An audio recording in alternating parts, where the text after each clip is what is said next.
Ainda não estou vendo a imagem. Não, mas está aparecendo o Sim, monitor tá ligado. o interface está tudo ok.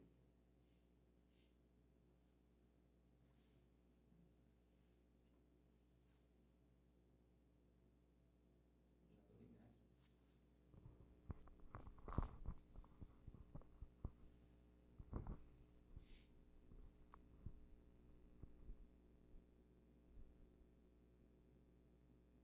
Agora apareceu a minha imagem.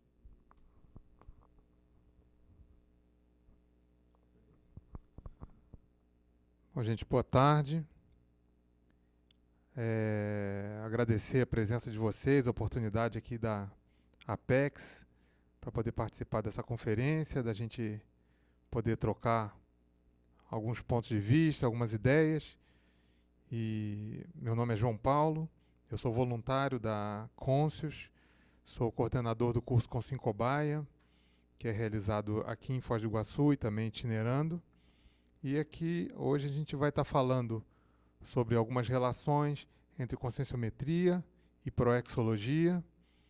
E queria que vocês também se manifestassem à medida que vocês queiram fazer alguma pergunta, algum comentário, alguma coisa, a gente está aberto aqui para responder e para trocar ideias com quem desejar. Tá? Bom, inicialmente eu vou falar algumas coisas relativas ao Consim Cobaia, que é a técnica de feedback, que é um dos pontos que eu gostaria de enfatizar nessa conferência de hoje. Bom, só para quem nunca participou do curso Consim Cobaia, quem vê as tertúlias sabe, né, pelo menos minimamente o que seja, que é relativo a feedback, a pessoa tem um abertismo para receber feedback, para dar feedback. E a gente participa desse curso mensalmente. Esse curso ele é promovido pela Conscius e hoje em dia, felizmente, a gente consegue fazer todos os meses. Mas até há 1 ano e meio atrás, né, que é o tempo que esse curso mensal já está ocorrendo, esse curso era feito esporadicamente pela Conscius, que ficou responsável por esse curso depois de que se tornou uma IC especializada em conscienciometria. E antigamente o curso ele era mais ou menos por demanda e tinha uma frequência de 2, no máximo 3 vezes por ano. E isso é muito pouco, porque principalmente é um curso que ele não tem muitas vagas, né, para muitos participantes e tem ainda muito melindre, muita preconceito, muito receio com relação à técnica do Consim Cobaia. Então a gente teve a ideia de fazer esse curso mensalmente. Também após alguns feedbacks que deram para a gente, então vamos fazer o curso mensalmente. E tem sido muito bom, tem sido muito positivo, porque muita gente que tinha curiosidade pode participar e muita gente que tinha receio pode começar a desdramatizar com relação à técnica do Consim Cobaia. O curso, como ele é feito, a gente agenda o ano inteiro e as pessoas, mesmo as pessoas de Foz, podem se programar. Quando vierem para cá, para Foz do Iguaçu, entram no site da Conscius, vê as datas do curso e vê se pode encaixar dentro da viagem e vem e participa. O curso tem duração de 1 tarde, hoje em dia.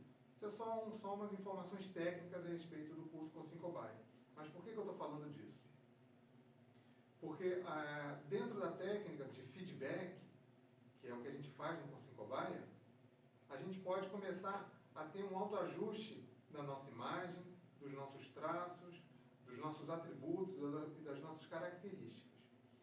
Isso ajuda, sem dúvida, para a gente começar a fazer um ajuste e até uma identificação da nossa programação existencial. Bom, com a minha experiência, que a gente tem tido lá no curso, a gente percebe que as pessoas têm realmente um nível de autoconhecimento que em vários pontos, simplesmente a pessoa não tinha a menor ideia de como ela funcionava, como ela é. E através do feedback das outras pessoas, a gente começa a perceber os nossos traços, as nossas características, positivas ou não, ou faltantes, trafós, trafares e trafares. Então, às vezes chega uma pessoa para fazer esse curso lá com a gente e ela começa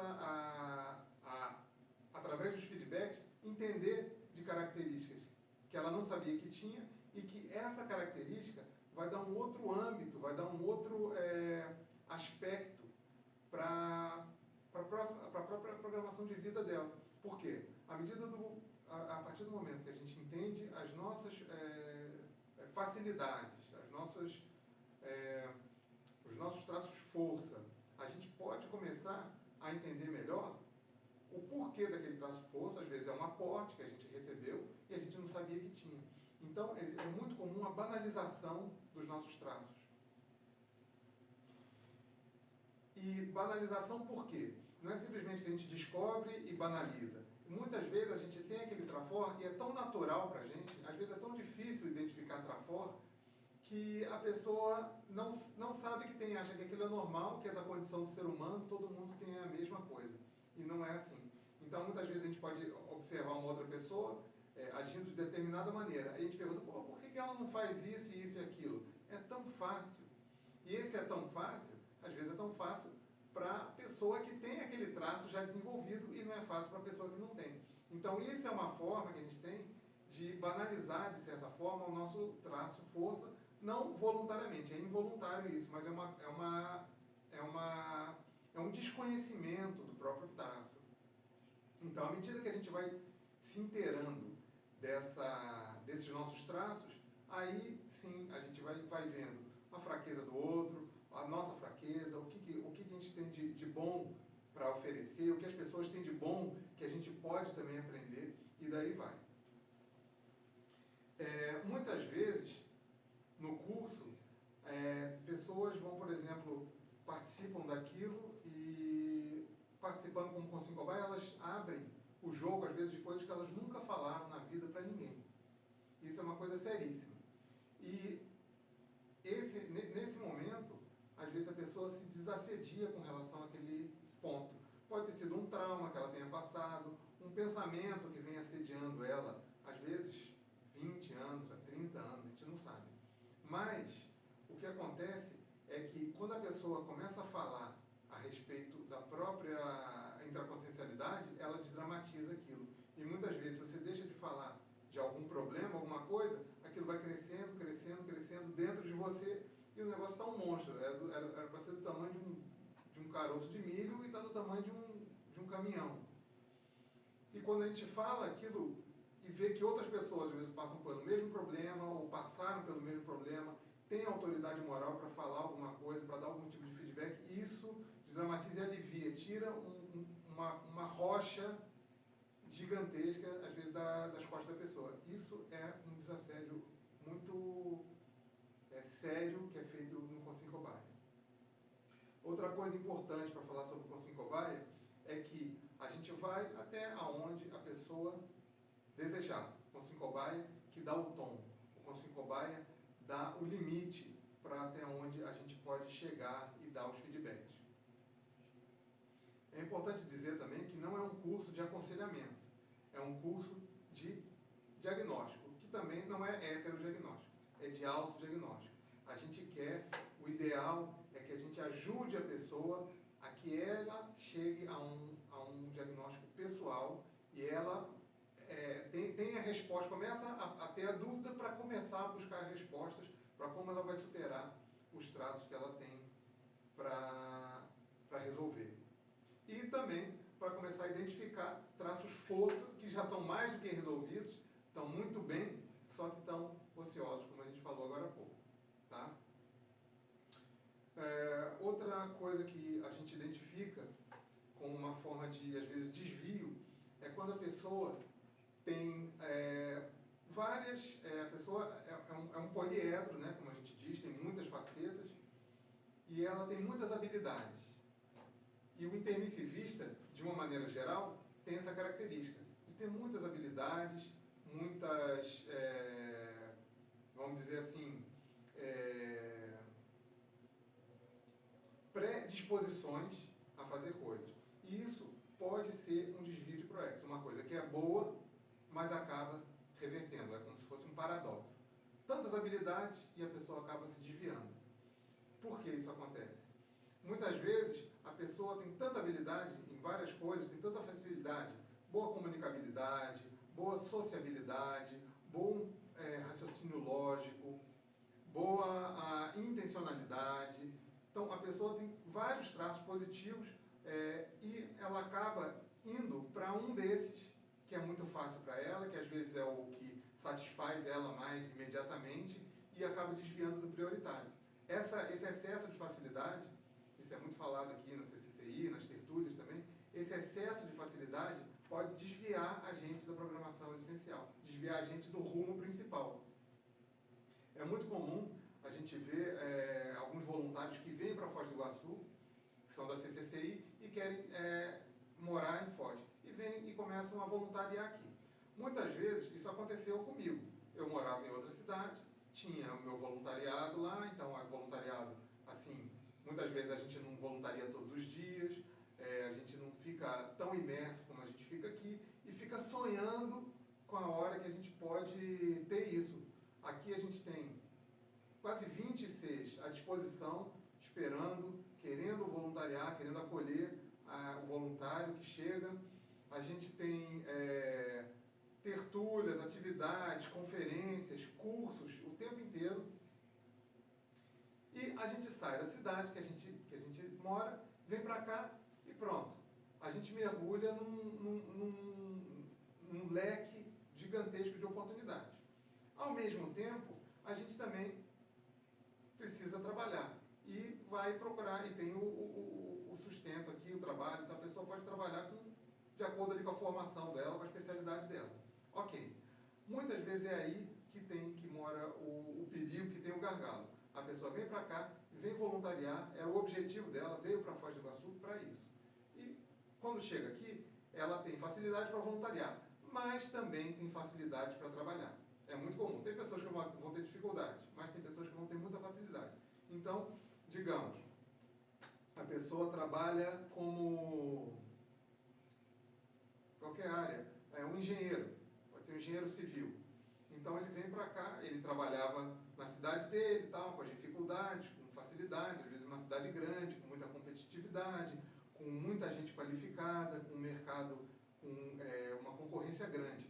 Vem para cá, para Foz do Iguaçu, uma cidade com 300 mil habitantes, e que começa a trabalhar e ter facilidades naquele trabalho. Então, o intermissivista vai ter, além da graduação, muitas vezes que ele vem para cá, tem uma graduação que aqui muitos profissionais não vão ter, uma especialização, às vezes até fora. Começam a trabalhar na área deles. Ainda entendendo um pouco mais de energia, ainda entendendo um pouco mais de parapsiquismo, ainda entendendo um pouco mais da natureza da consciência, da conscienciologia. Então, isso faz a pessoa ser muito bem sucedida. Ela pode ser muito bem sucedida em várias áreas. Isso é recomendável, é ótimo. Vamos trabalhar aqui e vamos fazer o melhor que a gente pode. Mas, muitas vezes, essa pessoa que veio para voluntariar acaba entrando no mercado de trabalho muito bem sucedida e desvia do que veio fazer aqui. Isso é, às vezes, um problema grave, onde a pessoa tem um desvio de proexis nesse momento. Então, esse excesso de facilidade também tem que vir com um aporte de responsabilidade e de, vamos dizer assim, acuidade na hora de a gente fazer as nossas escolhas. Porque, realmente, a quantidade de oportunidades é grande, tanto no voluntariado, às vezes também como na parte profissional. A gente tem alguma pergunta até o momento aí? Por enquanto, não. Ok. Então, vamos continuar seguindo nessa parte do consciente cobaia. Eu queria falar também com relação à autoimagem. Quando a gente trabalha com feedbacks na conscienciometria, a gente mexe diretamente na nossa autoimagem. O que eu quero dizer com isso? A gente tem uma imagem já nossa, o que a gente acha de nós mesmos e o que a gente acha que o mundo acha de nós. Então, como o mundo vê a gente sempre vai ter uma opinião com relação a isso, inevitavelmente. Se a gente vive em sociedade, não tem jeito. Quando a gente começa a mexer com feedback, a gente começa a ver a como as pessoas veem a gente. Não que importe, como eu vou, o que estão pensando de mim, o que acham de mim, não é isso. Eu estou falando de imagem real, imagem almejada e de, às vezes, alguns auto-enganos.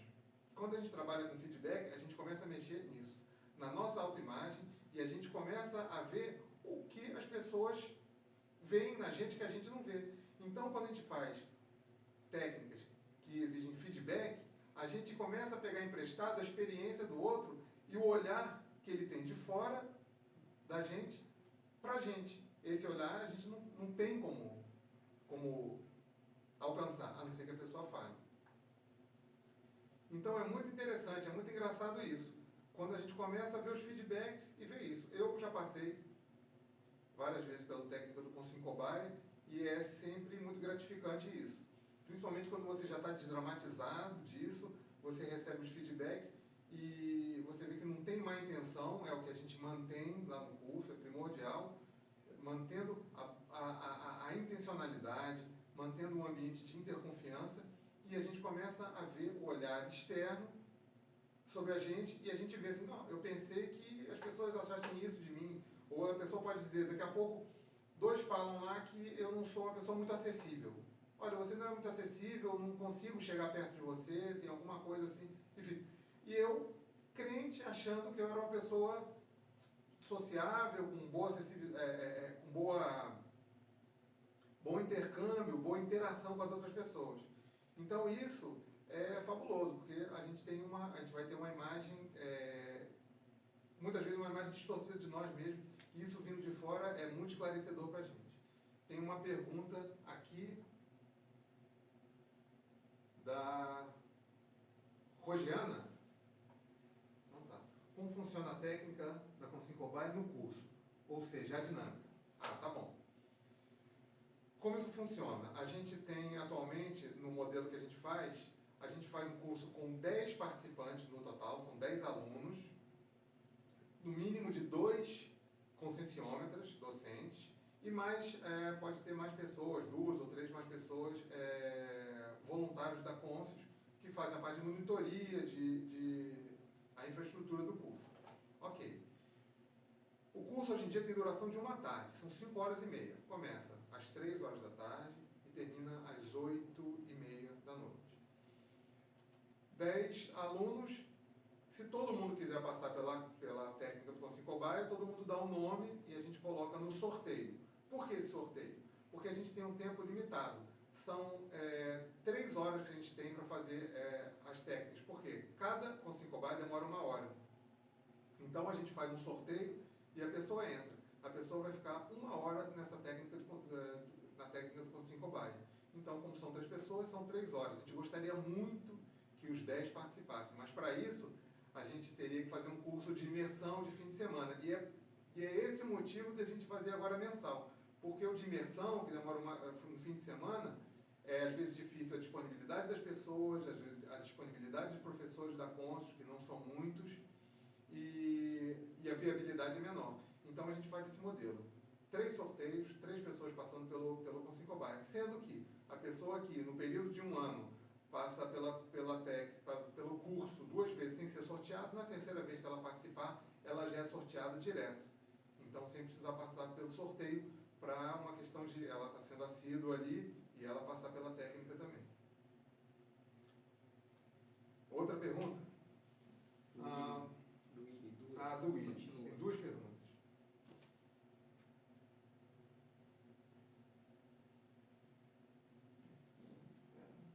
Tá. Nos cursos, percebeu a diferença dos feedbacks entre quem conhece a Consciência Cobaia há mais tempo nessa vida e outra que nunca viu nessa vida? Ok, essa pergunta é bem pertinente, Willi.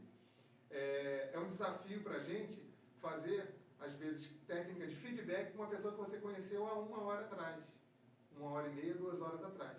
Outras pessoas que participam, que são aqui da CCCI, são pessoas do nosso convívio, que a gente tem muito mais casuística, tem muito mais fatuística para poder embasar o que a gente está falando, embasar o feedback que a gente dá, o feedback técnico. Então, o que acontece? Quando a pessoa chega ali de primeira vez, e teve várias pessoas, dezenas de pessoas que eu conheci ali na hora, Primeira coisa, a gente tem um campo de conscienciometria interassistencial inegável. É inegável. Isso está aberto, as pessoas vão lá, muitas pessoas falam coisas que nunca falaram na vida, como eu disse antes. Então, é um campo aberto, é um campo que a gente mantém um nível de ética e cosmoética máximo possível que a gente possa estabelecer para a gente poder ter esse amparo, justamente. Outra coisa, a pessoa ela começa a responder o conscienciograma embasado em fatos. Então, para quem não conhece a técnica, a pessoa vai pegar uma folha do conscienciograma, que ela escolha um tema, que essa folha tem 20 questões, vai responder essas 20 questões embasadas em fatos, não em considerações que ela ache, coisas que ela supõe, mas embasada em fatos, e começa na técnica a responder as questões e falar, ó, essa questão eu dei nota tal. Aí a gente vai perguntar quais são os fatos que embasam, por que você deu nota tal. Então, se ela pega uma questão aqui, deixa eu abrir o conscienciograma, abrir aqui uma página aqui aleatória, tá, abri na página 190, folha de avaliação 70, cosmoeticidade, consim e cosmoética. Aí a pessoa começa com a primeira pergunta. Uma consim portadora de amoralidade irrecuperável ao longo da vida humana. Aí você dá a sua nota em cima daquilo. Quando eu dou uma nota, se eu disser assim, tá certo, a minha nota nesse sentido é nota 5. Por que é nota 5? Eu vou embasar. Por isso, aconteceu isso, aquilo, tal, eu tenho, às vezes, algum tipo de pensamento assim, eu já agi de tal forma, e daí tá. E a gente começa a analisar em cima do que a pessoa está falando. Quando a gente começa a fazer um encadeamento lógico nas coisas que ela está falando, muitas vezes surgem as incoerências. Então, aquela imagem, digamos que eu tenho uma nota, a minha nota, eu dei nota 5, só que eu não sou tão amoral assim, mas eu acho que é 5. Eu começo a embasar e tem os furos, e vou deixando os furos da pessoa, mas peraí, você está falando isso, mas como é que pode acontecer isso se tem tal coisa e tal coisa assim na sua vida? Tudo em cima do que a pessoa está falando. E a gente começa com o parapsiquismo, o nível de parapsiquismo, a nossa acuidade realmente fica mais aguçada ali no momento. A gente começa a encontrar as coerências e incoerências na resposta da pessoa. E com isso a gente vai fazendo isso, não é para enfiar o dedo na ferida, machucar, não é nada disso. É para ajudar a pessoa a fazer um autoajuste da imagem. Isso pode ser com trafor, pode ser com trafar. A gente quer chegar num ponto ajustado na autoimagem da pessoa. Que ela possa começar a entender ela de uma forma mais nítida, mais clara, mais límpida. Esse é o nosso objetivo. Então, a pessoa, eu já tive experiências muito bacanas no Consim Cobaia, tanto com pessoas de muito tempo, que eu já conhecia há mais tempo, que eu tenho convívio aqui na CCI, quanto pessoas que a gente conheceu ali, na hora, entendeu? Então, não tem, assim, é relevante o tempo que a gente conhece a pessoa, não deixa de ser relevante. Agora, eu não vejo isso mais como barreira, não. No começo eu ficava apreensivo justamente com isso, Lili, mas eu não vejo mais essa barreira. Ok? Então, mas dentro desse feedback, dessa autoimagem, a gente também tem que tomar um cuidado muito sério. É com o nosso grau de influenciabilidade. Por quê? Se eu tenho dois feedbacks de uma pessoa, de duas pessoas, ou três feedbacks, três participantes e falam ali a mesma coisa, primeiro, não quer dizer que eu vá aceitar. Não sou obrigado a aceitar nada. Outra, não é obrigatório que as pessoas estejam certas. E o mais sério é a gente também ver o nosso nível de influenciabilidade. Já teve com City Cobaia, que estava acontecendo, estava dando feedback, a pessoa muito receptiva às opiniões das pessoas. Então as pessoas falam, eu acho que você tem isso, o que você acha? E a pessoa concordava, ela, só que era para tudo. E chegou num ponto que, assim, por mais que eu achasse até, na minha opinião, que o diagnóstico estava chegando ali a um diagnóstico bem ajustado, eu falei com a pessoa, vem cá, você tem certeza que isso que a gente está falando é verdade? Eu estou achando que você está aceitando rápido demais tudo isso. A gente pode estar falando grandes balelas aqui. A gente pode estar dando só a bola fora aqui. Eu acho que você está aceitando muito rápido. Então, o que acontece? Eu penso que o curso, o Consim Cobaia, a heterocrítica, é uma maneira não de esclarecimento direto, da gente falar as verdades na cara da pessoa diretamente. Isso seria, a gente dá, nessa técnica, seria dar mastigado. O que a gente tem como objetivo é deixar a pessoa com questionamentos a respeito de coisas que ela não questionou antes. Para quê? Para ela ter um ajuste da própria autoimagem. Esse é o objetivo. A pessoa chega no diagnóstico. A unidade de medida da autoconscienciometria é o autodiagnóstico. Então, esse é o nosso objetivo, que a pessoa chegue à interrogação. Se a gente está falando ali, se a gente falar alguma coisa que não corresponde à verdade, alguma coisa, isso é uma questão da pessoa também começar a questionar. Então, ela pode replicar um feedback que é dado, ela não tem que aceitar tudo. Dá um feedback, ela fala, não, mas por que você está falando isso? Por que você acha que eu tenho essa característica? E a pessoa pode embasar. Aí vai a lógica. Existe uma horizontalidade muito grande no curso com a Cobaia pelo fato do professor não necessariamente ter a função de a pessoa detentora da informação, a pessoa que domina o assunto mais do que todo mundo e ela vai dar a palavra final ali. Não é isso. Por quê? Eu posso estar ali, estar falando de alguma coisa que aconteceu na minha vida. Posso dizer, então, quando eu era criança, eu sofri bullying. Esse bullying me gerou um trauma assim assado. Comecei a ficar muito desconfiado com relação às pessoas que eu trabalho, tudo. E foi a partir dali que eu comecei a observar isso. E pode ser que o professor nunca tenha passado por bullying e não sabe o que é isso. Mas o outro participante lá, um aluno de primeira vez, tenha passado por isso e vai ter muito mais autoridade moral para falar sobre aquele assunto. Fala, olha, eu passei por bullying. Passei e a minha história foi, aconteceu isso, isso, isso, e eu superei de tal forma. Ou não superei, ou eu também tenho a mesma condição que você. Então isso gera uma horizontalidade muito grande. Tem muita gente que participa do curso, não entra necessariamente no sorteio, não vai para a cadeira do Consim Cobaia, mas fala, olha, é como se eu estivesse lá. Porque existe o que a gente chama de espelhamento. A pessoa vê no outro coisas dela. E a gente vê também uma coisa que é até certo ponto engraçada. Pessoas dando feedback até bem acertados, vamos dizer assim, para o Consim Cobaia, mas você vê que aquilo encaixa direitinho na pessoa. Ela tem uma boa heterocrítica, mas uma baixa autocrítica.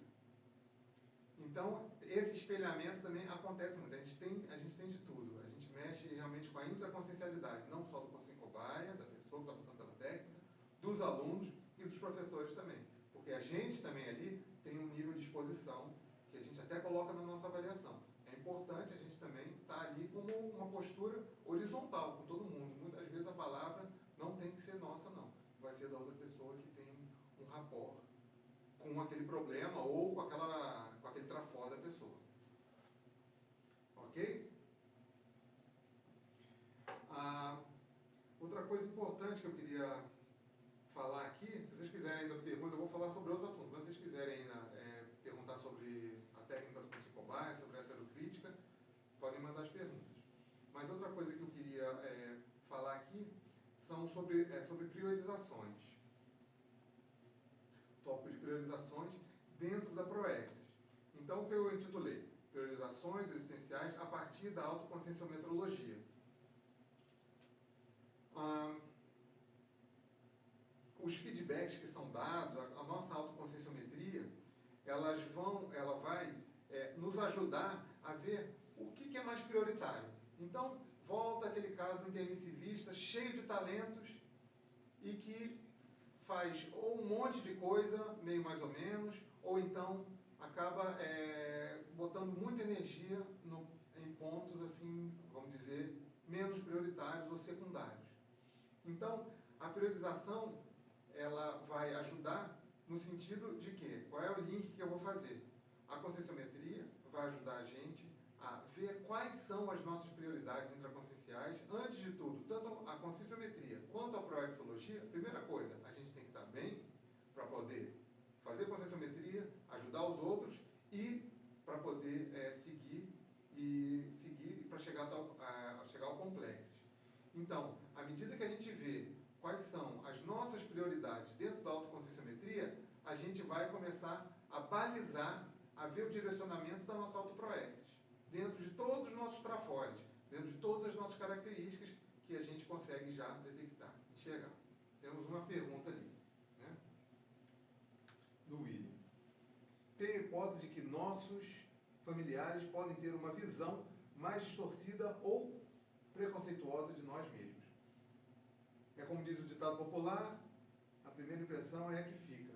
O que acha da hipótese? Bom, esse ditado popular pode acontecer? Pode, mas há controvérsias também. Se a gente se prender na primeira impressão é que fica, então eu não vou mudar minha opinião com relação a ninguém. Você já mudou? Aí você faz a pergunta para você. Você já mudou sua opinião com relação a outras pessoas? Aí você vai ver se esse ditado popular ele é pertinente para você. Eu acho que tem os dois lados. Então, o que eu digo, William, com relação a isso? Eu penso que existe uma técnica que está no manual da ProExit. Se vocês quiserem acompanhar, lá na página 29 do manual da ProExit, na minha terceira edição aqui, que eu estou acompanhando, existe um capítulo chamado Fórmula dos Traços Pessoais, onde o professor Valdo sugere a pessoa a, primeiro, fazer uma lista de 2 colunas, uma folha de papel, com trafores e trafares. Então, a gente faz aquela famosa lista. 20 trafores ou 20 trafares, 30 ou 30, 50, daí vai quantos você quiser, mas fazer essa lista. Isso é uma questão de autoconhecimento e de coerência sua para você ver o que você encontra de trafores e trafares. Beleza, essa é uma primeira etapa.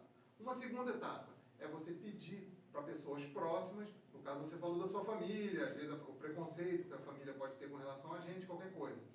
Você pegar pessoas do seu conhecimento, pessoas do seu trato, pessoas que estão próximas a você, e pedir para fazer uma lista também. Aí você determina, 20 que seja.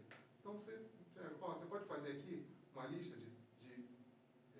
não precisa dizer, dependendo se a pessoa não conhecer os termos da Conscienciologia, mas qualidades, defeitos meus, você pode fazer isso para me ajudar? E a pessoa fazer uma lista e você começar a ver se bate com a sua lista. Isso você pode fazer com quantas pessoas você quiser.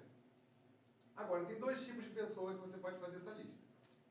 Até mais tipos, mas vamos aqui classificar 2 tipos. As pessoas que você tem bom relacionamento, que você tem boa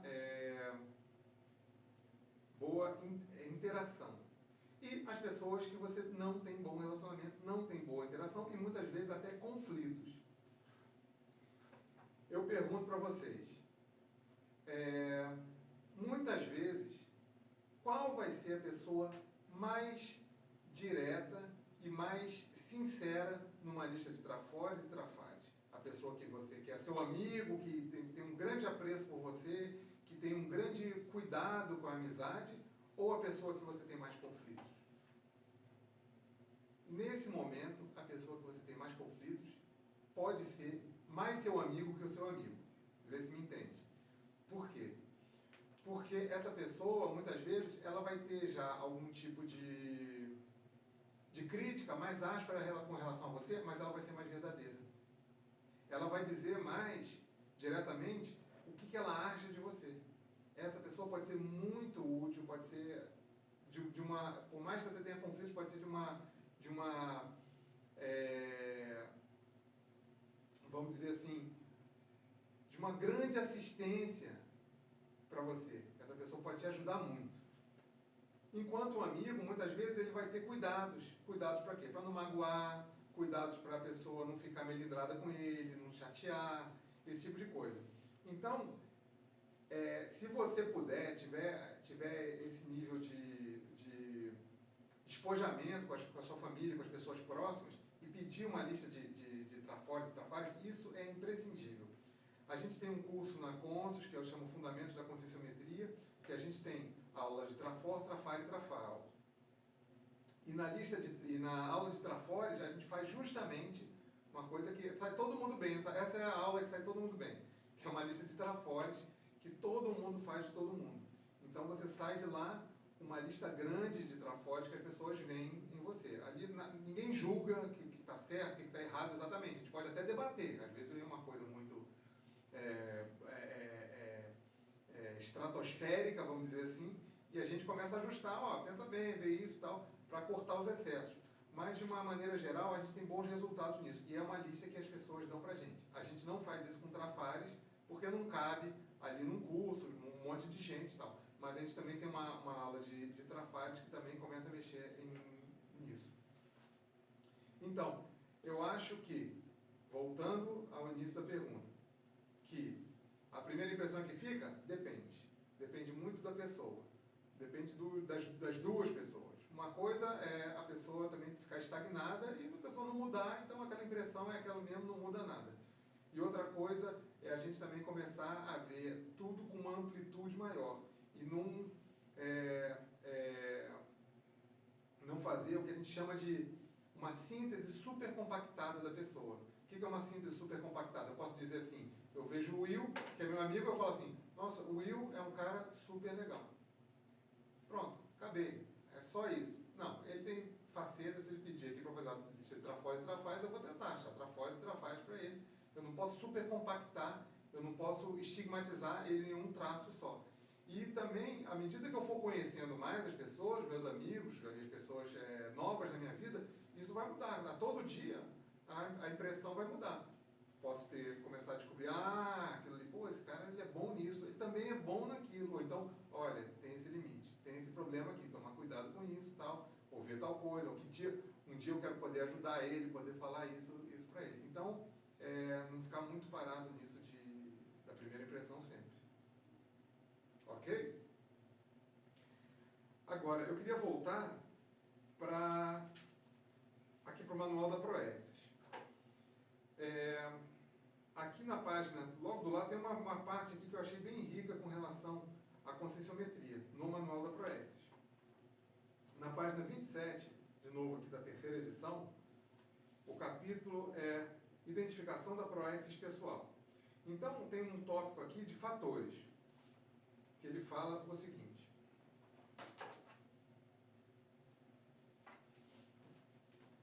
Na execução da tarefa extrafísica positiva, sob a condição intrafísica da Proexis, na dimensão humana, 3 fatores relevantes influem na consim nesta ordem decrescente de importância.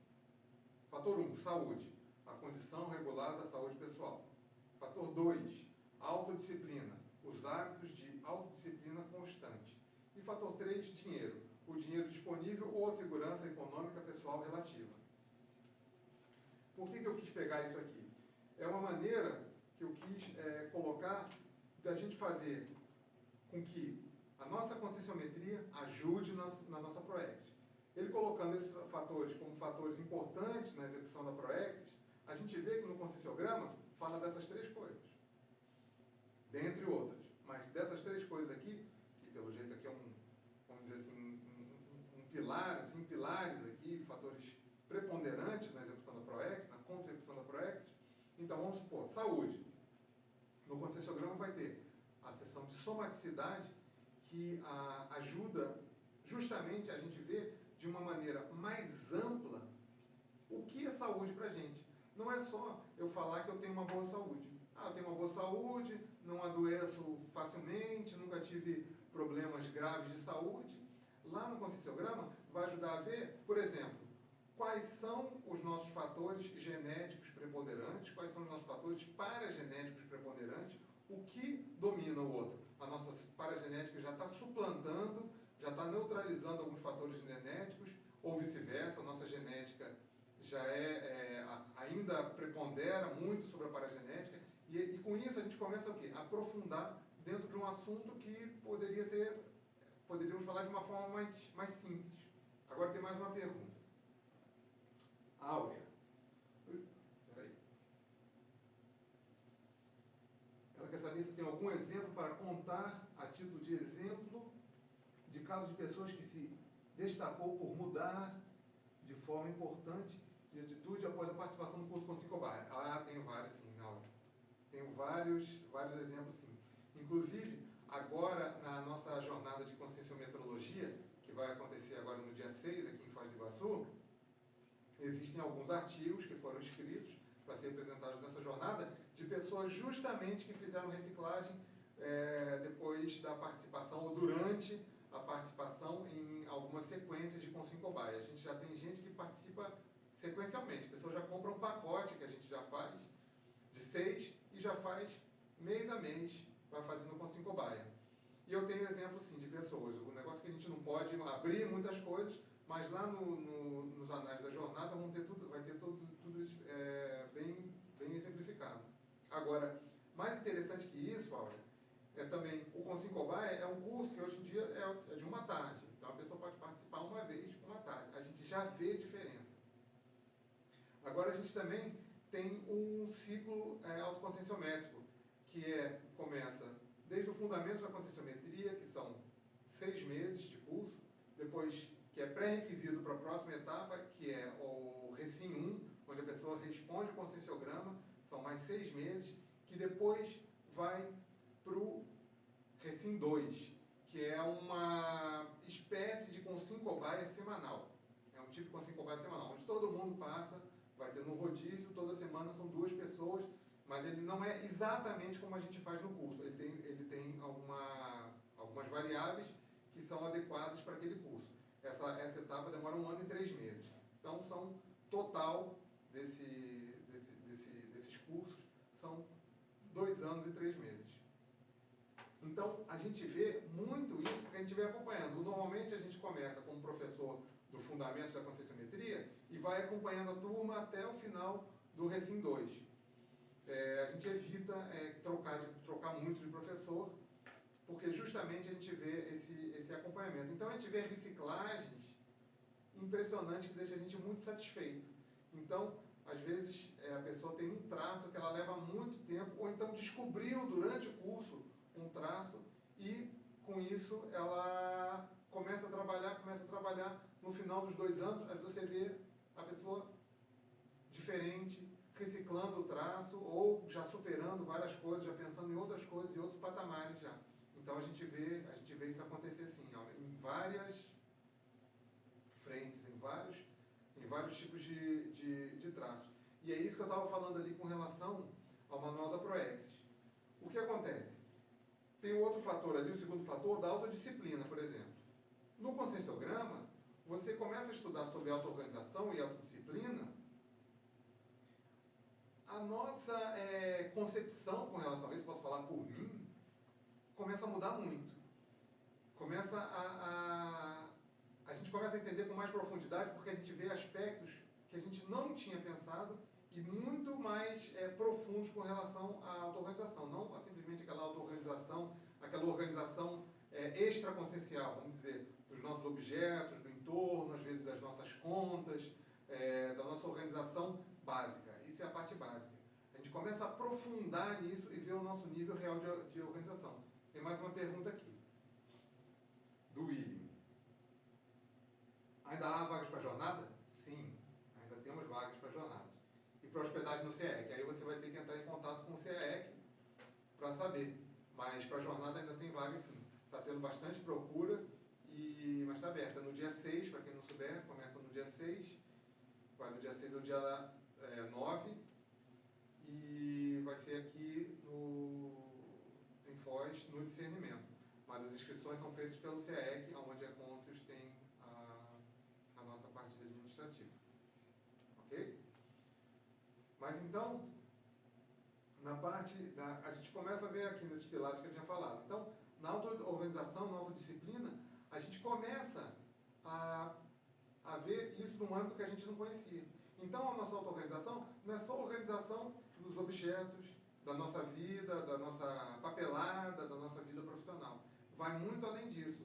Por exemplo, quando a gente fala em auto-organização com relação aos nossos traços. Então, quando a gente começa a fazer, por exemplo, um cotejo, eu já tenho, digamos que eu já fiz aquela técnica, já tenho uma lista de trafores e trafares, já respondi o conscienciograma e eu vejo ali, primeiro, pego a minha lista e boto na frente e vejo o que é prioritário para mim ali agora. Qual é a coisa que mais seria relevante de ser reciclada ou fortalecida para eu poder ter um impulsionamento das outras. Ou aquele negócio do trafar menor, o mini trafar, represando o mega trafor. Então a gente começa a ver o que é prioritário.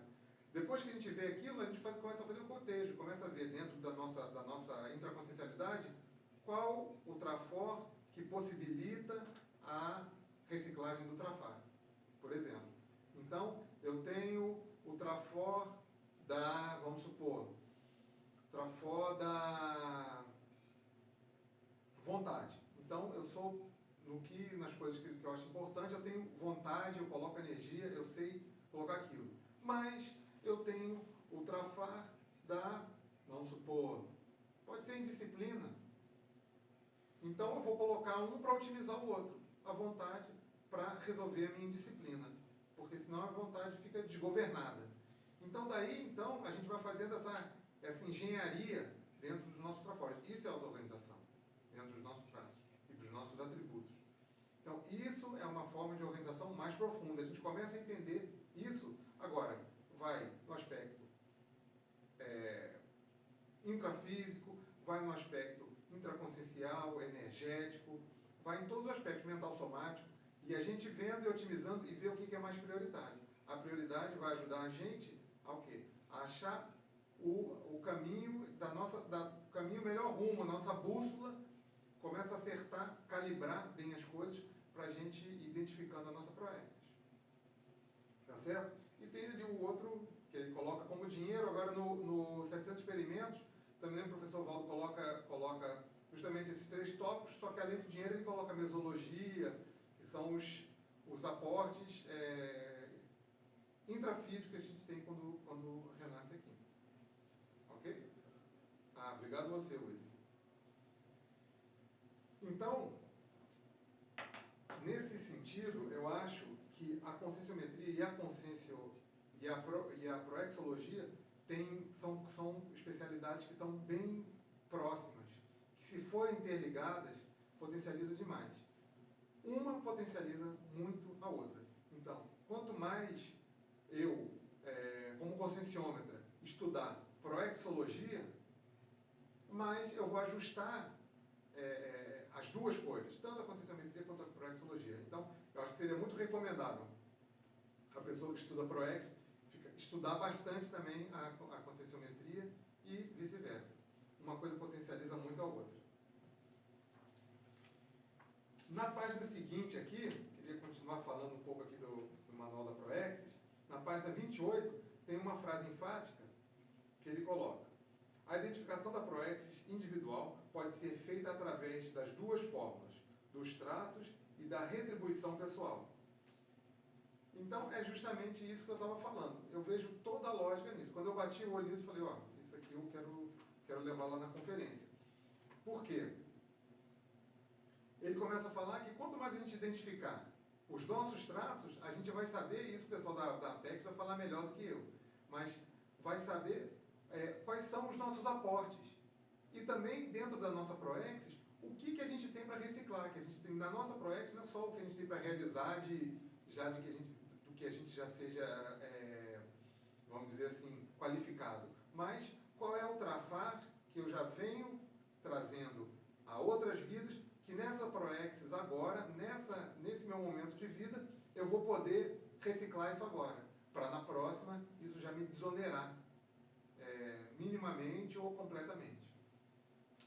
E também de retribuição pessoal. Está falando aqui, possivelmente, da retribuição dos nossos aportes, do que a gente recebe, de todas vamos dizer assim, as potencialidades e as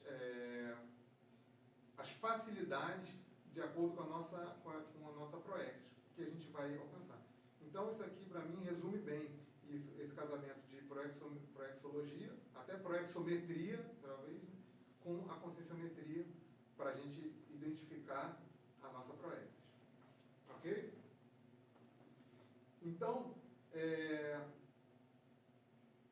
algumas coisas que eu queria colocar mais aqui ainda nesse assunto, se não tiver nenhuma pergunta. Tem mais uma pergunta aqui da Aura, é isso? Ou eu estou enganado? Não. Então tá, é antigo. Ok. Tá. Ok.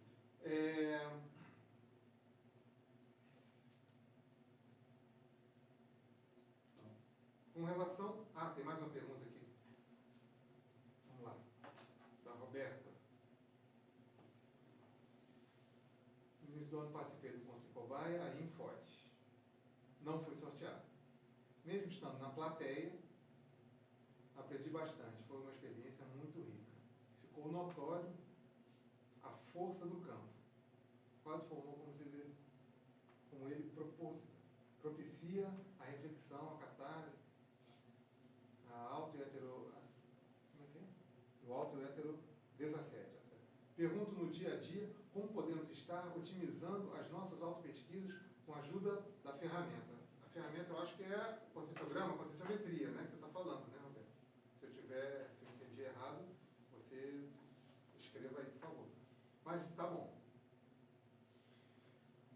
O que eu acho? Uma benção é não ter sido sorteada, né? Mas espero que você participe outras vezes. Você sabe que no período de um ano, na terceira vez, se você não for sorteado, você já participa diretamente. Mas é bom avisar a gente, porque se tiver mais de uma pessoa, a gente pede para que uma só pessoa use desse privilégio de participar diretamente, para não tirar, para não transformar 3 sorteios em um só.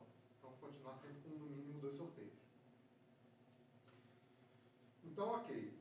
O que a gente faz? A gente pensa em conscienciometria, principalmente estudando, estamos mais imersos nisso, em conscienciometria, o tempo todo na nossa vida. Então, lembrando que a conscienciometria chega até o diagnóstico. Vai ter um momento que a gente vai ter que ir para consciencioterapia. A gente vai ter que fazer uma terapia em cima do que a gente detectou. Então, o meu sonho de consumo, não é sempre que eu consigo, seria responder o conscienciograma uma vez ao ano. Com essa resposta uma vez ao ano, primeiro, a gente vai ajustando melhor as coisas. E a gente vai fixando também, dentro da gente, coisas que a gente até o momento não admitia. Então, são traços que a gente não admitia, mas que a gente responde ali, e pela lógica, a resposta é nossa mesmo. E pela lógica, a gente tem tudo para se impulsionar dentro daquele traço, daquele atributo. Agora, no dia a dia, você tanto com isso já identificado, você vê lógica naquilo, você aceita aquilo, então isso começa a ficar fluido em você. E outra coisa mais legal é quando você percebe outra pessoa passando às vezes pelo mesmo momento. Então, não admite um trafor ou não admite um trafar e você vê aquilo na pessoa. A primeira coisa que você quer fazer é o quê? É ajudar a pessoa. Então fica intrínseco com a gente, entende? À medida que a gente vai fazendo, principalmente na Consciência Cobaia, na técnica Consciência Cobaia, a gente fica muito, às vezes, ansioso até para ajudar a pessoa. Muitas vezes lá no curso, eu não sei se você viu isso no dia que você participou, não lembro da turma como era, mas muitas vezes a gente tem que segurar um pouquinho. Por quê? Porque começa uma quantidade de feedbacks, a gente tem uma ânsia tão grande de querer ajudar a pessoa, que aquilo começa a ficar até um pouco ansioso, né? Por quê? Muitas vezes a gente passou por aquilo, muitas vezes a gente está passando por aquilo, muitas vezes a gente já viu outras pessoas passarem por aquela experiência. Então, na hora, todo mundo, ou grande parte das pessoas, sente uma grande autoridade moral, e às vezes é muito pertinente isso, em falar, em dar o feedback para a pessoa. O cuidado que a gente toma é de não transformar aquilo, primeiro, em terapia. Nós, na conscienciometria, não temos a especialização em terapia. A terapêutica vai ficar por conta da OIC, ou se a pessoa quiser procurar qualquer tipo de terapia que ela pense que possa ajudá-la. Outra coisa importante, que eu sempre friso no curso de Consciência Cobaia e na Consciência de uma maneira geral, para a gente evitar também o tipo de aconselhamento.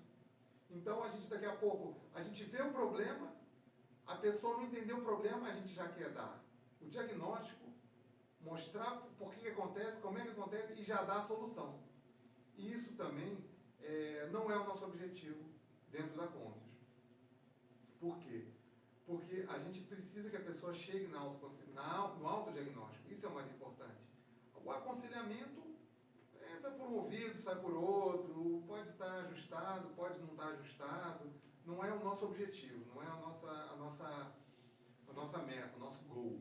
O que a gente quer é que a pessoa chegue num autodiagnóstico, ela chegue na interrogação dentro do universo dela e comece a entender que ela tem ali como uma interrogação. Ela vê, mas eu não sabia que eu era assim, eu não sabia que eu tinha isso. Realmente, o que estão falando ali tem lógica.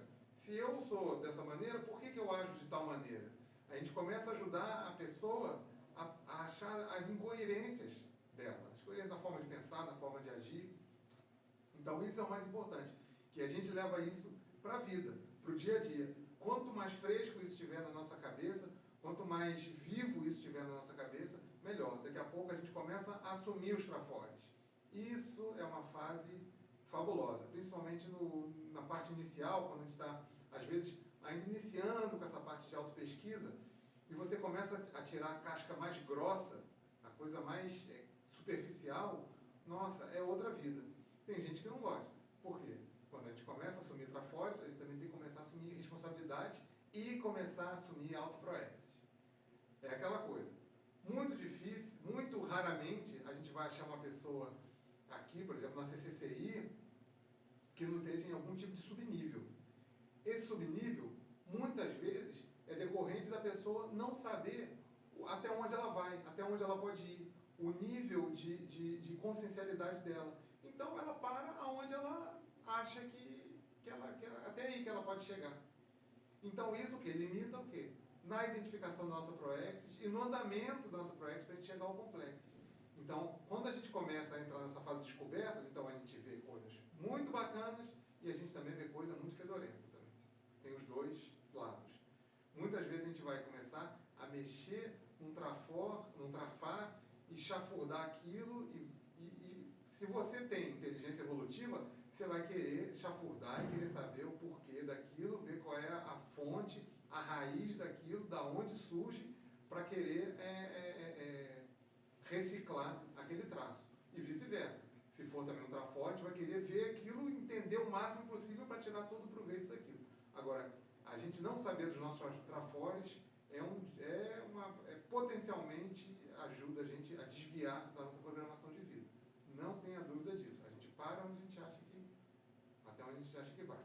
Tem mais uma pergunta aí. Mais duas perguntas. Ingrid. De quê? Desculpa. Ingrid. A da Ingrid. Para realizar o curso em Foz, teria de passar um bom tempo na cidade, certo? Não. Errado. Já te explico. Já que leva 2 anos... Ah, tá. Tudo bem. Estou pensando que você está falando do Consim Cobaia. Já que leva 2 anos. Sim. A gente tem um projeto de itinerância nesse curso, nesse ciclo conscienciométrico que a gente faz, programa autoconscienciométrico, que é aquele que eu te falei, de 2 anos e 3 meses. Realmente, ainda a gente não efetivou esse curso para itinerância. Não existe ainda, Ingrid. A gente gostaria muito e a gente tem até um modelo base para poder fazer esse curso. Agora, qual é o problema? A gente não pode, primeiro, em um período curto, resolver. A gente vai fazer de uma maneira que a gente vai, vamos supor, no fim de semana, a gente veja tantos fins de semana para fazer esse curso, por exemplo, de 6 meses, essa parte inicial do Fundamentos da Conscienciometria, a gente teria que fazer determinadas imersões, 3 ou 4 talvez. Então, chegando talvez numa sexta-feira e ficando até o domingo e as aulas, fazendo as aulas todas nesse tempo. Porque o curso aqui, esse de uma semana, esse de 6 meses, desculpa, ele é semanal, com 2 horas e meia de duração por aula. Então a gente tem que não exatamente compactar, para não baixar a qualidade do curso, mas a gente vai ter que fazer de uma maneira que tenha algum tipo de imersão, que fique viável, tanto para o aluno, para ele comparecer ao curso, quanto para a gente também ir, que isso não fique muito caro. Ok? Agora o curso Consim Cobaia, não sei se você já veio para Foz, mas o curso Consim Cobaia, ele está todo agendado até o final do ano, e se você quiser, você pode se planejar para participar dele. Mas a gente está conversando realmente a respeito dessa itinerância. Se você tiver uma demanda na sua cidade, você entra em contato com a gente, que quando a gente está formando professores novos, a gente realmente tem poucos professores, e isso também é um fator preponderante, o fato desse curso não estar pronto assim, porque teriam poucos professores viajando e esses professores teriam que dominar várias aulas, sendo que a gente está especializando as pessoas em aulas. Então, tem uma equipe fixa nos cursos e dentro dessa equipe fixa também vem os professores especialistas em determinadas aulas, durante esses 6 meses. Ok? Então, tem uma outra pergunta. Aí, a Ingrid, certo? Ah, você mora em São Paulo. Ok. Beleza, a gente deu até o Consim Cobaia Em janeiro, a gente deu na unidade do IPC, aí em São Paulo, e estamos fazendo negociação para que aconteça de novo em janeiro do ano que vem, se você tiver interesse também. Mas São Paulo realmente, a gente sabe que tem uma demanda boa, uma demanda reprimida de pessoas que querem participar dos cursos da Consus, e a gente precisa, agora no momento, formar a formação dos professores e a qualificação também dos professores. Ok. Tem mais uma outra pergunta do Mauro. Mauro Francisco. João, por favor, me explicar a pergunta 694, página 121. Vamos lá, peraí. Deixa eu ver o que mais você falou. Que seriam as magias ambivalentes e as feitiçarias de fato maléficas ali descritas. Tá legal. Página 121.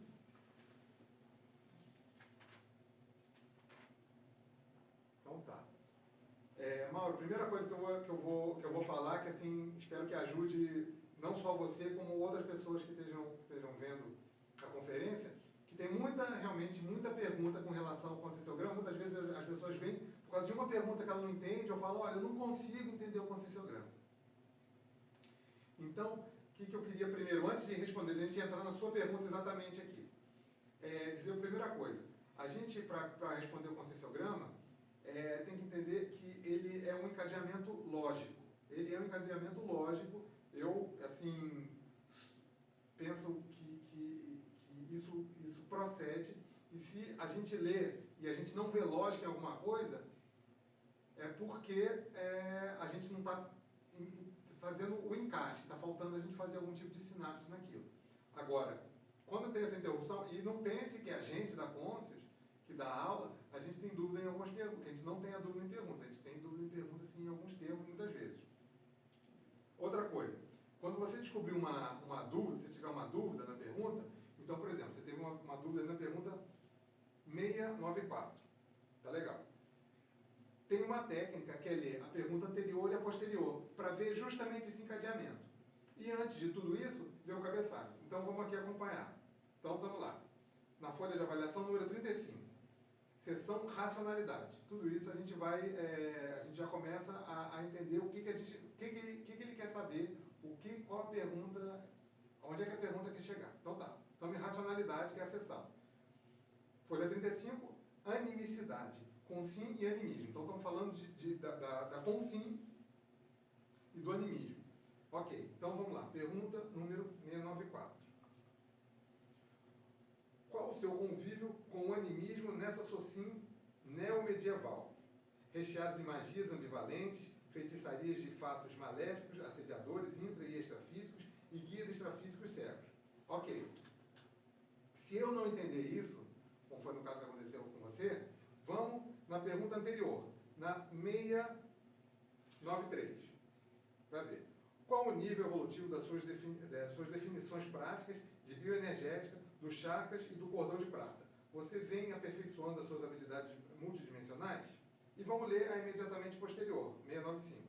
Qual a sua reeducação perante as 5 aquisições novas da vida intrafísica? As conexões do holochakra, a paragenética enriquecida, a genética, o soma e a mesologia.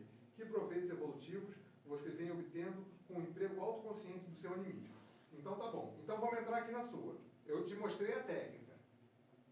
Para você, se não tiver ninguém que possa te ajudar, para você buscar. Vê ali o enunciado, vê em que seção você está, o enunciado da folha de avaliação, vai para a pergunta, lê a imediatamente anterior e a imediatamente posterior. Então vamos voltar para a sua aqui, essa dúvida na 694. Qual o seu convívio com o animismo nessa socin neomedieval? Quando ele diz socin neomedieval, a gente está falando de alguma coisa mais retrógrada, certo?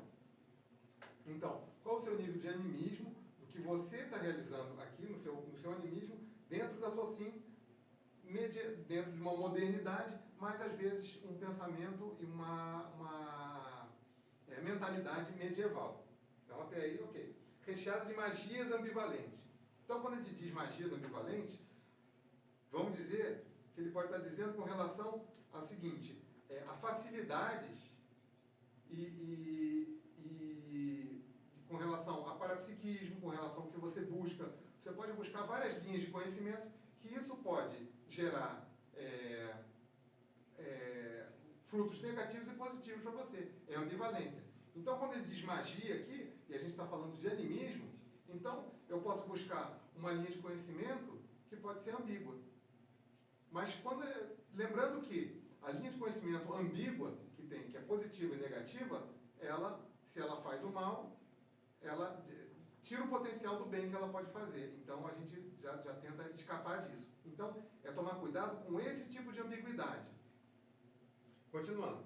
Feitiçarias de fatos maléficos, é justamente isso que a gente estava falando.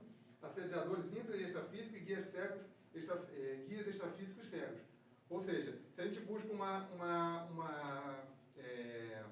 uma linha religiosa afro-brasileira, algum tipo de seita, a gente sabe que ali está recheado de guias cegos. Então, eles vão ter uma ambivalência. O guia cego, muitas vezes, ele vai ter muito boa vontade, mas na hora de ajudar, ele vai estar, muitas vezes, atrapalhando a gente dentro da boa vontade dele. Então, você vai estar ele vai querer te restringir dentro de um sectarismo, mas com toda a boa vontade. Isso é ambíguo. A intenção dele, até boa, mas não vai te fazer bem. Então, é isso aqui que ele quer saber. Vamos ler de novo, para ver se você tem uma outra...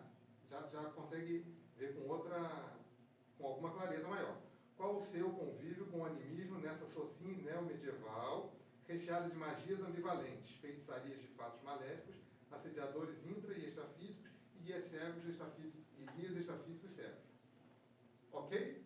Espero que possa ter clareado você e quem tem dúvida em algum tipo de pergunta do conscienciograma, usando sempre essa técnica de encadeamento, acompanhar o encadeamento lógico da folha de avaliação. Beleza? Se você tiver dúvida ainda, pode mandar pergunta, não tem problema. Tem uma outra pergunta do Fagner. Tenho dúvidas sobre como classificar as notas de cada pergunta do conscienciograma. Poderia explicar? Posso sim, Fagner. Isso tem muita gente que tem dúvida nisso. A conscienciometria é uma maneira de você matematizar a sua consciencialidade. Tem gente que não consegue aceitar isso de jeito nenhum. Matematização da minha consciencialidade. Então, como é que eu vou matematizar isso? Como é que eu vou colocar isso em números? Eu não consigo me dividir em números. Principalmente a pessoa, às vezes, de área mais exata, ela tem dificuldade porque ela tem, às vezes, pode ter dificuldade na parte de abstração. A pessoa de áreas mais humanas tem dificuldade justamente porque ela tem dificuldade com cálculos. E daí vai. E aí entram as nossas limitações pessoais em qualquer área. Ok. Pensem sempre que a gente tem um parâmetro no conscienciograma. É a escala evolutiva. Esse é o nosso parâmetro de menor e maior. Qual é o menor que a gente coloca lá? É a congel transmigrada, que seria 10% do serenão. E o parâmetro maior é o serenão, é até onde a gente vai. Com isso, a gente começa a subdividir dentro disso. Então, eu estou dentro desse aí, em algum ponto dentro disso. Então, lá na escala evolutiva, é uma pena não ter nenhum banner ou qualquer tabela aqui da escala evolutiva, mas tudo bem. Dentro da escala evolutiva, o quanto mais a gente entender o percentual ali, os percentuais com relação ao serenão, melhor a gente vai começar a subdividir a coisa. Uma vez eu fiz uma pergunta na tertúlia com relação a justamente essa subdivisão da escala evolutiva, porque eu falei, bom, por que não subdividir ainda mais a escala evolutiva? Aí o professor Waldo até falou para mim, ó, você quer subdividir? Você subdivide à vontade. A humanidade está inteira ali. O que ele quis dizer? O que eu entendi quando ele me falou isso? Que se a subdivisão ali, qualquer um pode pegar, se aprofundar na escala evolutiva, pode começar a subdividir aquilo e dividir e matematizar ainda mais aquilo. Mas o que interessa é a gente saber aquelas fatias que estão lá. É uma primeira versão da escala evolutiva, então ele dividiu em fatias que são muito didáticas. A partir dali, a gente começa a dividir a gente. Então, digamos, ali no conscienciograma, a gente usa uma técnica para dar nota de 0 a 1 inteiro. 0 no sentido que começa com 0, depois a gente coloca 0,1, 0,2, 0,3, e daí por diante, até chegar em 1 inteiro. inteiro seria o traço no maior potencial que tem. Seria o traço, o que o serenão, tem como modelo evolutivo, responderia naquela pergunta. Ok. Você pode começar a subdividir as coisas, a ver o grau da sua interpretação daquilo. Primeira coisa, se você interpreta bem a pergunta, você vai saber responder melhor. Muitas vezes a gente pode ter nota baixa demais ou alta demais por uma má interpretação da pergunta. Isso ocorre, é muito comum. Outra coisa, é você se subdividir mesmo, subdividir as coisas. Em terapia cognitivo-comportamental, é muito comum o terapeuta perguntar assim: olha, agora vamos supor, a pessoa tem uma fobia de elevador. Aí ela entra com uma pessoa dentro do elevador e fala assim: do grau de 1 a 10, qual o seu grau de ansiedade aqui? Ele já está fazendo uma conscienciometria. Ou então a pessoa mostra uma foto do elevador e fala: de 1 a 10, qual é o seu grau de ansiedade? E a pessoa fala: meu grau de ansiedade aqui é 3, olhando essa foto de elevador, devido à fobia dela. Então, Fagner, não é fácil isso e não tem uma receita assim, divida você em 1000 pedacinhos. Não é bem assim. Mas se você começar a entender que a escala evolutiva já é matematizada, e você começar a estudar a escala evolutiva, esmiuçar ela o máximo possível, você começa a entender os seus traços. Porque às vezes é você pegar um traço e falar assim: esse meu traço aqui é traço de esperto. E isso é perfeitamente possível.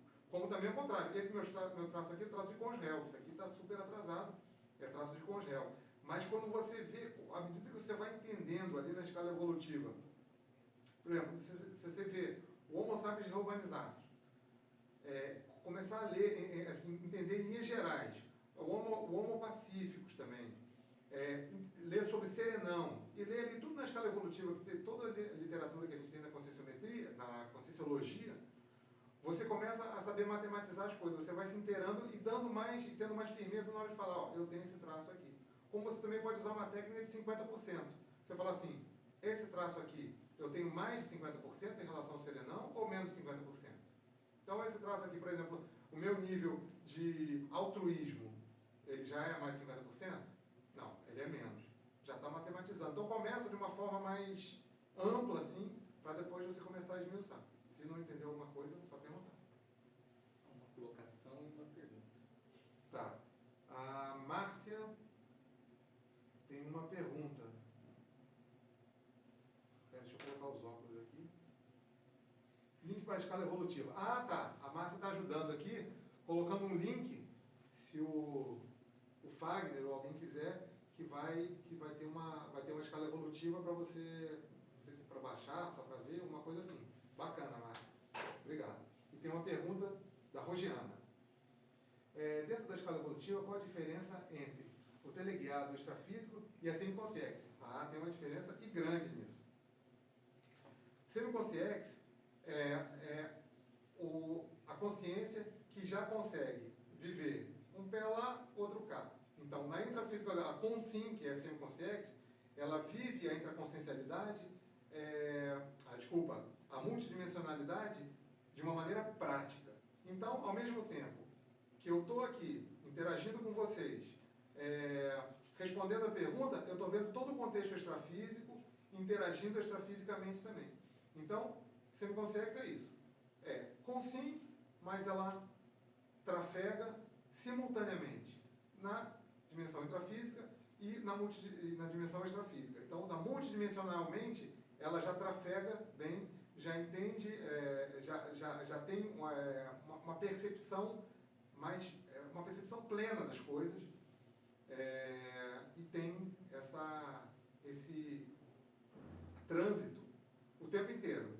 Então, qual é a primeira eu pergunto para você, qual é o primeiro traço da consciência, o nosso primeiro traço que a gente tem que desenvolver para começar a entrar na semiconsciencialidade? Eu pergunto e eu mesmo respondo para vocês, para simplificar. É a atenção dividida. A atenção dividida é o começo da nossa percepção de mais de um ponto ao mesmo tempo. Isso a gente começa a entrar na semiconsciencialidade. Isso é o início, do começo, da poeirinha do princípio. Beleza? Já o teleguiado autocrítico, ele tem, além de já ter dominado tudo isso, que a semiconsciência tem, que é o estágio seguinte, ele já atua com o maximecanismo de uma maneira muito mais direta. Então, o teleguiado domina a multidimensionalidade, já está intra e extrafisicamente aware, percebendo tudo, e o maximecanismo, ao mesmo tempo, é quem guia ele nas ações dele, no que ele tem que fazer, intra e extrafisicamente, simultaneamente. Então, o teleguiamento autocrítico é exatamente isso. O maximecanismo é quem manda ali de verdade.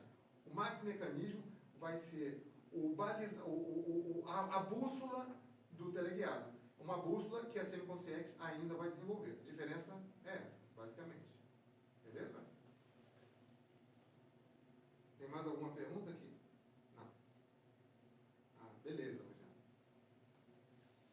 Então tá. A gente tem alguns minutos ainda. Ah, apareceu mais uma pergunta. Tudo bem, tem mais coisa para falar também ainda e a gente vai respondendo também. Da Roberta. Você mencionou sobre os trafores, trafalhas, a vontade, ajustando a desorganização. Como fazemos para o primeiro entender que o determinado trafor vai ajudar determinado trafar? E como implementamos na prática essa ajuda? Poderia dar exemplo? Sim, posso sim. A gente tem uma técnica que se chama confort da consciência. O que é o confort da consciência? É quando a gente pega conteúdo e forma, né? Vocês conhecem o termo da Conscienciologia de confort, conteúdo e forma. Então, o confort da consciência, a gente começa a fazer essa engenharia. Deixa eu ver se eu tenho um exemplo para fazer disso. O confort é assim, a gente pega um trafor nosso, já assumido, já identificado e assumido. Um trafar, identificado e assumido. E ver qual o trafal que a gente teria, o trafal que a gente teria que adquirir. Qual o traço faltante que seria o traço que precisa ser preenchido ali para que a gente recicle o trafar e a coisa ande. Então, deixa eu ver aqui de primeira, assim, se eu tenho um exemplo, se eu consigo formular um exemplo para você aqui. Vamos supor, a pessoa tem, ali como a gente tinha pego antes, a pessoa tem vontade, mas ela é desorganizada. O que falta para ela para conjuminar isso? Então, ela tem vontade e é desorganizada. Qual o traço faltante dela? Poderia ser, talvez, prioridade? Isso vai variar de pessoa para pessoa. Mas eu estou dando um exemplo assim, que eu estou falando de primeira aqui, não tinha nada formulado. Mas então vamos ver se isso aqui funcionaria. Eu tenho muita vontade e pouca organização, mas talvez me falte prioridade. Por quê? Talvez a minha organização esteja fazendo com que eu disperse. Então a minha vontade, ela está diluída. Então eu tenho vontade, mas eu tenho vontade para estudar, mas tenho vontade também para viajar. Mas também tenho vontade para conhecer novas pessoas. Mas também tenho vontade de voluntariar. Mas eu tenho vontade também de aprimorar o meu relacionamento interpessoal. Ok? Mas isso está se diluindo. Por quê? Eu não sou organizado. Então, a minha organização, ela está minando a minha vontade. Por quê? Eu tenho vontade de um monte de coisa e isso tá espalhado em várias frentes. Agora, se eu começo a ter um maior desenvolvimento, um maior nível de priorização, o que vai acontecer? Eu vou ver, dentro de todas aquelas coisas que eu tenho vontade, que eu coloco energia, o que é prioritário. Então, eu sei que o mais prioritário para mim, nesse momento, é, por exemplo, conhecer novas pessoas, que eu posso ser uma pessoa muito fechada. Então, daquelas coisas, aqueles exemplos que eu dei. Então, eu sou muito fechado, eu sou um caramujo. Então, dentro da se eu desenvolver, se eu preencher aquilo com priorização, eu vou deixar de diluir a minha vontade em várias frentes que acabam sendo secundárias. Deu para mais ou menos para entender? Então, essa engenharia você pode fazer com todos os seus traços. Primeiro, identifica os trafores e trafares. Identifica. Vê o que diretamente um pode ajudar o outro. Os que estão relacionados no mesmo assunto. E vê vai ter uma lacuna entre um e outro. Se eu tenho um trafor relacionado a um trafar, e os dois coexistem ali, existe uma lacuna para que eu possa linkar um ao outro e vai fazer com que o trafor reverta o trafar num trafor também. Esse é o objetivo do confort da consciência. Beleza, Roberto? Eu dei o exemplo. Né? Qualquer coisa você pergunta de novo. Então, continuando aqui, eu queria só falar aqui para finalizar na parte de proexologia e conscienciometria, as relações. Essa parte é bem rápida, mas tem mais uma pergunta aqui.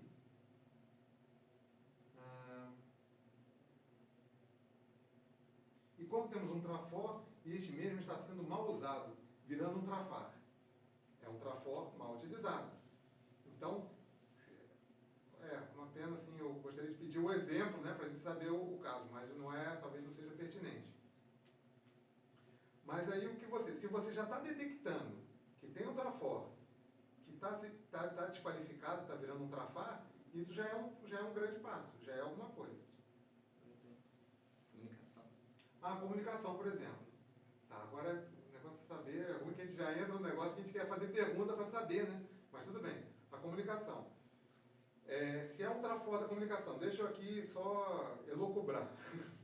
Vamos só elocubrar. Um trafor da comunicação que está virando um trafar é o quê? A pessoa fala demais? É o que às vezes pode me ocorrer. Se for comunicação oral, a pessoa fala demais. Se for comunicação escrita, a pessoa escreve, mas não escreve coisas oportunas. Tem facilidade para escrever, mas escreve coisas que não são prioritárias. Aí a gente vai ter que ver o que exatamente é. O universo é muito grande, né? Vamos lá. Tá.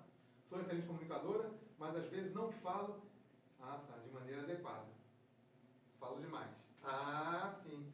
Qual você acha que pode ser o trafal aí? Se você quiser escrever, me ocorrem algumas coisas aqui. Eu não sei se você tem ponderação. Dentro daquele conforto que a gente deu o exemplo, seria por aí, né? Tem grande facilidade para falar, mas fala demais. Falta ponderação, talvez. Se a gente tivesse um consciente cobaia, vendo você, a gente talvez tivesse mais substrato, né? Mas poderia também ser, talvez, eu não sei se você é uma pessoa muito impulsiva, isso é muito comum, da pessoa que fala demais, às vezes sem pensar, depois viu que falou demais. O que mais? Autorreflexão, às vezes é uma falta de autorreflexão também. Tudo isso você pode usar naquela técnica do confort. Por que você não pega nesse traço aí, já que você diz que você fala demais, e pede para as pessoas fazerem uma lista em cima desse seu traço? O que você acha da minha comunicação? Todo mundo vai falar, fala demais e tal. O que faltaria? Aí você pede uma terceira coluna do trafal. O que faltaria para eu ser mais assertiva na minha comunicação oral? Foco na assistência ao outro.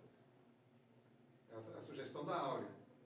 É difícil eu dizer, né, porque eu não sei exatamente, a Roberta, exatamente qual o tipo, né, onde está o problema exatamente dentro da comunicação. Ela deu realmente boas dicas aqui. Mas foco na assistência ao outro sempre ajuda, realmente. Se escutar bastante, pois sou psicóloga. Então você sabe escutar. Será que você fala demais talvez na atuação profissional ou quando você não está atuando como psicólogo? Tem um foco na assistência. Se você tem foco na assistência, é bom também saber escutar. Tem o negócio da escuta ativa. Se você conhecer esse termo, existe um termo chamado escuta ativa. Isso na internet tem bastante. É a pessoa que sabe escutar e sabe falar. Então, ela aprende a escutar bem para saber falar na hora certa. Você, como psicóloga, tem assim um laboratório excelente para exercitar isso. Pensa nesse conceito de escuta ativa. Existe na internet, tem vários textos sobre isso. Estamos fazendo uma conscienciometria aqui na Roberta, né? Mas vamos lá, Roberta, bacana. Mas às vezes não fala a palavra certa, sendo inadequada com o que é preciso ser dito. Ok. Então, talvez seja por essa área aí, Roberta, da ponderação. Saber colocar a palavra certa na hora certa. Não sei se você, antes de falar, pensa o suficiente, ou pode pensar o suficiente. Entendeu? Agora, você é uma pessoa que estuda bastante? Você não precisa nem responder isso aqui, não. Vou colocando assim, fica para você, se couber, e para as pessoas que estão ouvindo, para elas começarem a entender um pouco mais da autoconscienciometria.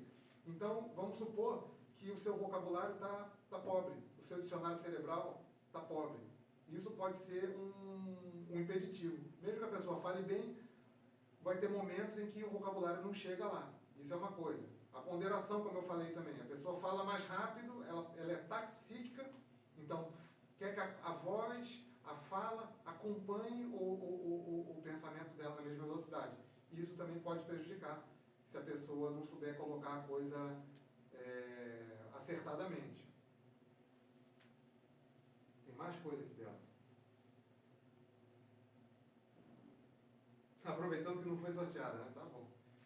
Mas então é por aí, entendeu? É difícil a gente dizer isso assim agora, fazer te ajudar a fazer uma conscienciometria nesse momento dentro do que você colocou. Mas é bom você estar dando esse estudo de casa, sendo bem rico, assim, eu agradeço, você está se expondo aí, porque ajuda muito as outras pessoas que estão assistindo e começarem a saber começar a fazer essa engenharia. Onde ela se excede, ela mostrou onde ela se excede e onde ela tem um trafor e qual é a lacuna que ela tem que preencher naquilo. Ou seja, vai preencher com uma coisa que ela não tem. Se for ponderação, se for acalmia, se for escuta ativa, se for, vamos supor, compreensão. Isso tudo vai ter que ser preenchido ali. A Vilma agora tem um comentário aqui. Tem pessoas que quando colocamos algo, ela interrompe achando que tem a solução e prescreve conduta errada. Pois é, eu acho que isso acontece, Vilma, por isso que a gente tenta evitar ao máximo aconselhamentos lá na Conscius. Porque o aconselhar não é o ideal. O ideal, a gente vai ajudar muito mais a pessoa se colocar o questionamento para ela, ao invés de aconselhar, de ficar dando ideia do que fazer, da terapia, começar a fazer terapia com ela. O máximo que a gente pode fazer é encaminhar. Chegou num ponto que você acha que está na hora de você procurar uma terapia. Isso seria um aconselhamento mais pertinente, assim, nível máximo, eu acho. O resto, a gente vai ajudar muito mais dando questionamento, porque vai fazer a pessoa fazer sinapses. Não a sinapse que a gente tem e entregar a coisa mastigada. Aquilo muitas vezes não vai ajudar, pode virar até tacom. Tá? Gente, a gente só tem mais 1 minuto aqui para o encerramento. Beleza, a Roberta tem mais um comentário ali, mas a gente está no final e assim, eu agradeço aqui a acolhida da Apex, assim, fico feliz assim, das pessoas poderem ter participado. Eu aprendi demais com essa conferência, estudei, fiz relações com a Proex, assim, que eu mesmo não tinha feito antes, assim, para preparar para a conferência. E agradeço aqui a oportunidade, ao Will, aqui, a equipe da Apex, e agradeço os participantes, assim, espero ter ajudado, porque a certeza é que vocês me ajudaram. Agradeço bastante para vocês. Um grande abraço para vocês também. Obrigado, gente.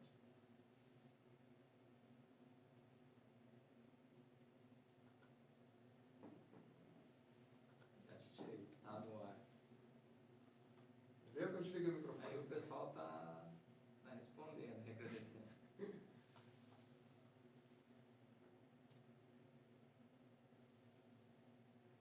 Eu posso escrever alguma coisa aqui? Não. Pode. Sai o meu nome? Deixa eu só conectar. Ah, não. Se não tiver, não tem problema. Só para dar um tchau aqui. Obrigado.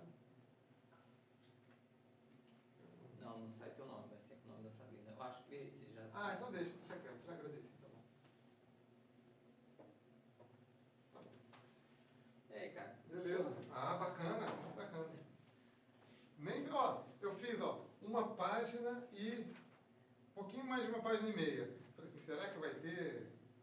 Vai render? Não sei o que, eu não sei, né? Tem que fazer isso aqui render. Ah, tiveram 22 pessoas. Ah, bacana. O que você achou? Bacana? Bacana, bem legal. Me comportei direitinho? Sim. Ó, quiser olhar, ver se você conhece alguém. Entendi. Aquela hora o som tava ruim porque eu tinha conectado errado o microfone. O microfone tem que ser aqui. Deixa eu ver Aí se eu, logo no início eu vi, na hora que eu fui digitar, fui fazer a digitação, vi que pegou o som do teclado. Eu já tirei ali e encaixei. É a áurea Aí daqui ficou- de Foz essa, será? Não, cara. Ah, Meu, a maioria das pessoas são de fora Fora, né? que assiste. É porque tem gente